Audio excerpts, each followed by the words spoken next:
4 Points Flex. Så er spørgsmålet, skal du bo her?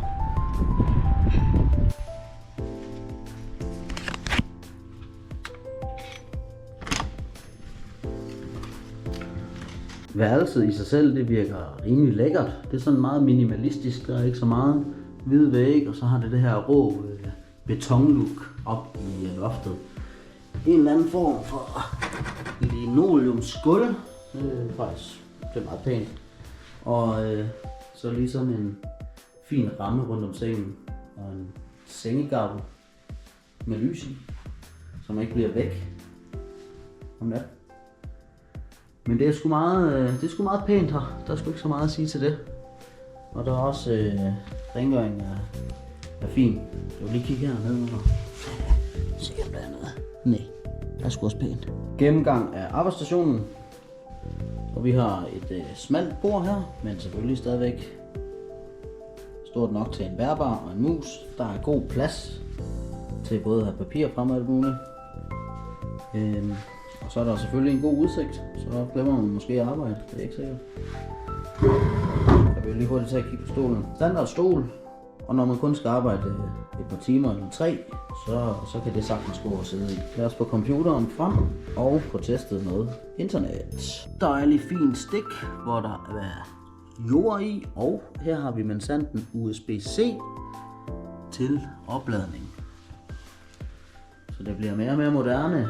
Endnu stikkontakt i nærheden af computeren, som man kan bruge.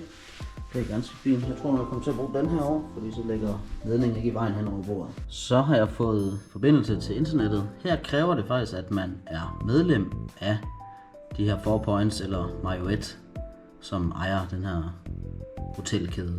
Så man skal være medlem for at få gratis internet. Men man kan bare melde sig til. Det koster ikke noget. Så men lad os lige se på en download hastighed. 20 megabit, det er ikke i overkanten. Det er i hvert fald ikke 4K-film, man nødvendigvis skal sidde og se. Og det samme i upload. Men når det bare er arbejdsrelateret, og man skal sidde med nogle Word-dokumenter, måske læse lidt på nettet, så skal det nok gå. Men jo ikke den bedste forbindelse i verden. Det kan man godt forvente mere i dagens Danmark. Selve arbejdspladsen, den er sådan set fin nok. Jeg har plads til min mus. Den er her. Og jeg kan sidde godt oprejst i stolen, og en god arbejdsposition. Eller i hvert fald udmærket. Jeg kunne godt tænke mig måske, at bordet var en lille bit smule højere. Eller stolen var en lille bit smule lavere. Men her kan jeg sagtens sidde og arbejde. Så er der jo sengen. Fin dobbeltseng. En enkelt pude. Og en dyne. Jeg har også kun én, så det er ganske udmærket. På hver side af sengen, der er jo de her stik til opladning. Og hvad der ellers er, man skal sætte til.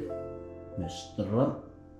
Og så var der lige hernede i den her fine en her, der ligger lige en ekstra pude og en dyne, hvis man nu skulle have brug for det. Måske det rent, måske det skidt. Det ved man ikke. Badeværelset ser dejligt fint og rent ud. Selvfølgelig lige lidt kalk og sådan lidt, men det kan næsten ikke undgås. Jeg glæder mig rigtig meget til det her regnfalds rosehoved. Om det kan noget. Prøv at se.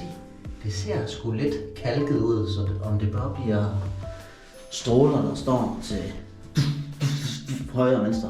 Der er sådan en lille trick, man kan lave, hvis det nu gør det. Så kan man lige tage sin negl, når vandet kører, så kan man faktisk lige krasse. Så forsvinder alt det der kalk, og så bliver den så god som ny. Der skal ikke så meget til, men det er jo træls, at jeg skal gøre det, og ikke dem, der ligesom arbejder. Ja, toilet, væg, hængt. Så ja. Så der er jo, hvad der skal være i forhold til at arbejde og overnatte. Næste morgen. Bedømmelsestid. Værelset det har en størrelse, som gør, at der jo kun er plads til sengen og den stol, man ligesom kan sidde ved skrivebordet. Og det betyder også, at enten skal man sidde på en hård stol. Jeg sad og arbejdede i går 2 timer, og der kunne jeg godt mærke, at den er hård at sidde i lang tid. Det man så ellers skal gøre, det er jo så lægge sig over i sengen, eller sætte sig i sengen, og det giver bare sådan en underlig miskmask. Men det er en dejlig seng, jeg har sovet super godt. En god pude, den er jeg vild med. Der var masser af plads. Så det var dejligt. Bruseren, den var helt fantastisk. Der var ikke nogen stråler, der stod ud til højre og venstre på grund af forkalkninger. Så det var jeg happy med. I forhold til det at sidde og arbejde her, jeg sad et par timer i går og arbejdede. Og skrivebordspladsen er fin nok. Det er jo et dejligt bredt bord. Det er lidt smalt, og det vil sige, at ens computer kommer til at lige sidde sådan lidt skævt i forhold til, hvor meget plads der egentlig er, der hvor stolen så også skal være. Men det gør ikke noget, og der er jo plads til, at man kan have nogle papirer liggende og sådan noget. Så jeg bedømmer arbejdsstationen til at få 3 ud af 6 stjerner. Og det er fordi, at stolen her, den er sgu ikke, den er ikke skide god. Værelset, det får 4 ud af 6 stjerner. Det er nyt, der er rent, der er en god seng, fint badeværelse. Der er sådan set ikke noget at sætte på det. Det er også et fint interiør og design, de har valgt herinde. Så det er godt nok. Det der mangler, det er simpelthen en ordentlig stol at sidde i, når man ikke lige gider at ligge i sin seng eller sidde på en hård stol. Så det mangler lidt. Morgenmaden, det var en fin lille buffet. Det jeg ikke lige har set før, det er det her med, at man selv kan lave sine blødkogte æg. Der var sådan en station, hvor man ligesom kunne tage ægget og putte ned i noget kogende vand, og så kunne man selv bestemme, hvor blødt eller hårdt det skulle være. En meget fed lille gimmick. Fint område ligesom at sidde i, også deres loungeområde. Så alt i alt, så er det her 4 Points Flex i Hillerød et fint sted at tage hen. Jeg kommer sikkert til at bruge det her igen, eller nogle af de andre 4 Point Flex hoteller, der ligger rundt omkring i landet. Fint ophold her på 4 Points Flex i Hillerød. Indtil næste video. Vi ses.